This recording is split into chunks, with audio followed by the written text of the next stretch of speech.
For a market to print higher highs, we need capital inflows. Now, luckily in crypto, we can measure those inflows. What we've got over here, that's the stablecoin market cap relative to the US money supply, M2. During times of capital inflows, Bitcoin tends to appreciate.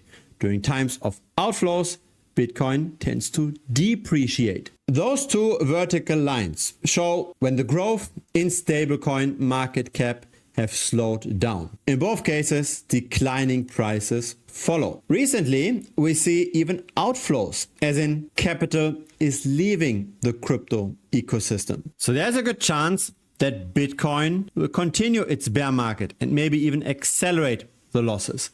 The question is, for how long? Now, history never repeats itself, but sometimes it rhymes. And so what we see over here as this bar chart, that's just an overlay of the prior bear market. So let's zoom out again. This here was Terra Luna, then came the FTX collapse. And again, this is just an overlay. If the outflows last for the same duration as they did in 2022, we might have to wait until the end of the year until the bear market bottom is formed. Now, most people expect October to already be the absolute bottom. That's when we compare Bitcoin with its 4-year cycle. Historically, it would now be October when we should buy the bottom. Last time, however, if we just overlay the outflows, October saw this additional shock, right? That was the FTX implosion. And it took another 2 months until we actually got a bottoming in the market. I do think that those stablecoin flows matter, and I like them a lot as an indicator because they tend to be much less volatile compared to the price developments.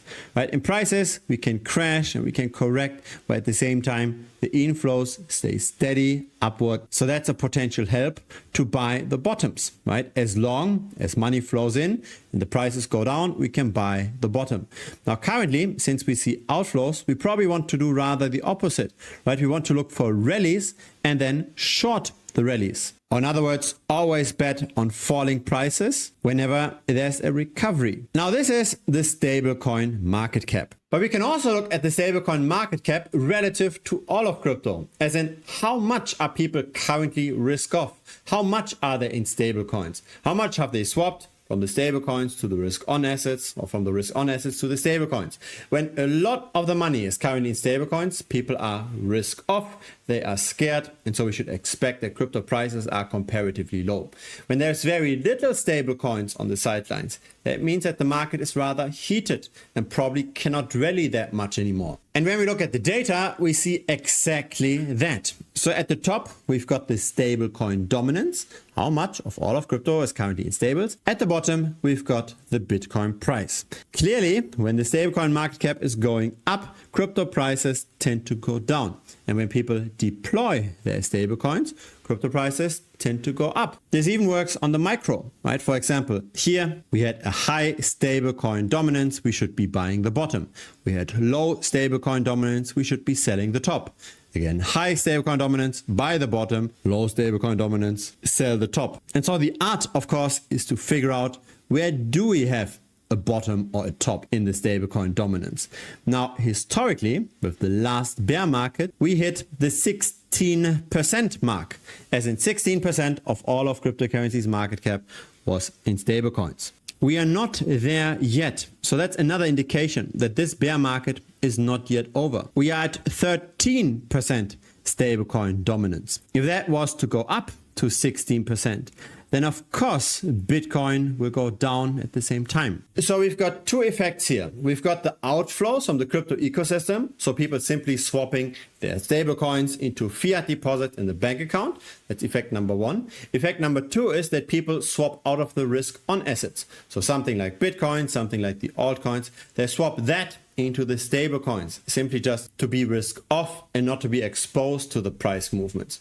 Both of those effects combined, of course, create further falling prices. And both of those effects suggest that currently we are not yet at the end of this bear market. In the past, the outflows lasted much longer, and in the past we tended to see 16% stablecoin dominance. Also, in the past, with every turnaround from a bear market, we were in net unrealized losses. The average Bitcoin investor saw red in their portfolio. We are not there just yet. The average Bitcoin investor, even after this drop, is still in unrealized profit. And I think this matters because if we are currently in net unrealized losses, we just might wait it out until Bitcoin recovers again. But if we are still in profit, we might consider to take that profit. In other words, the sell pressure tends to ease. It tends to slow down when we are in net unrealized losses, forming the bottom in the bear market. It's very hard to put a fair value on an asset like Bitcoin, because it doesn't produce any cash flows. So the easiest reference point is just at what price did we buy that thing? And so where is currently the average cost basis of the market? That's over here. It's the realized price. It's at $53,865,000. And in the past, we had to fall below that price level before the bear market ended. Now, we did not directly bounce off that price. We fell below it. In other words, those $53,865 is probably also not the bear market bottom. We have to fall below that. The question is, by how much? Let's have a look at those prior bear markets. So in 2015, the realized price was at $310 and we bottomed out at $217. In 2019, the realized price was at $4,613. We bottomed out at $3,185. And recently, in 2022, we bottomed out at $15,758. And the realized price was at $20,906. Now, here is a discount for each of those cycles. What was the actual bear market bottom? That's the first row. And what was the realized price when the bear market ended? In other words, how much did we fall below the realized price with every single cycle? First it was 30%, then 31, then 25. And now the question is, what will be the next marker? Will actually Bitcoin become more stable over time? So are we going to hit 25% below the realized price? Will we go back to 30% below the realized price? Will we just be 20% below the realized price? Is this a trend that's going down? That's of course very hard to say with just 3 data points. I just took 25 as a reference. As in, Bitcoin still falls significantly below its realized price, but I take the recent data point because that was the lowest, indicating that maybe long term, it's not just the upside potential that's less, it's also the downside risk that's more muted over time. In that case, the bear market bottom would be slightly above $40,000. $40,594. That's potentially the bear market bottom.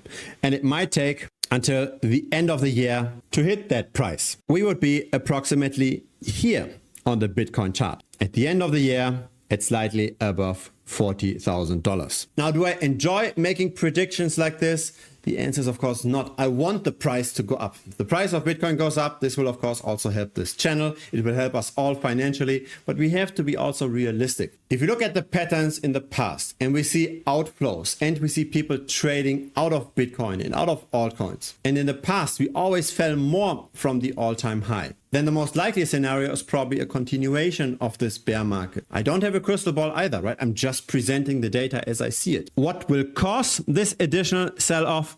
I don't know. My first hunch would be a potential spillover effect from traditional finance, maybe valuations of some artificial intelligence stocks taking, at least temporarily, a hit. And so I made a dedicated cheat sheet on the topic, how to read the market cycles. You can get it completely for free, either via Telegram by scanning this code, alternatively clicking this button. You can also enter your email address over here. There's no payment needed. There's no credit card needed. It's 100% free. Feel free to check it out. If it's your first time here, feel free to subscribe. I publish here regularly. A like would be very much appreciated as well. It helps the channel grow. See you next time. Cheers.